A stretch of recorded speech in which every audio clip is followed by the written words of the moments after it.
nak buat satu video tips macam mana nak buka sprocket depan. Inilah masalah skop bike. Kalau skop bike kita nak pusing sprocket depan, kadang susah buka, kadang senang buka.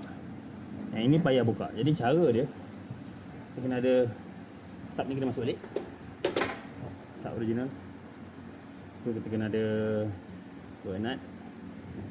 Ni saiz yang boleh masuk ke dalam rantai.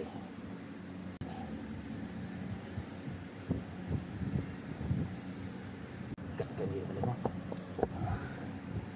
Dekatkan dia. Saiz 10. Okey, bila ikat macam ni, rantai dia tak boleh gerak. Rantai tak gerak. Dan baru kita boleh buka yang depan ni. Bismillahirrahmanirrahim. Bapak dah dulu.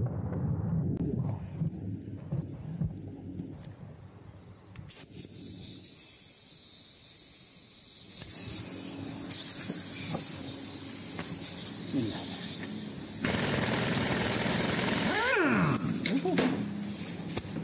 Settle kita boleh buka dengan ikat bolt tu dekat sub original.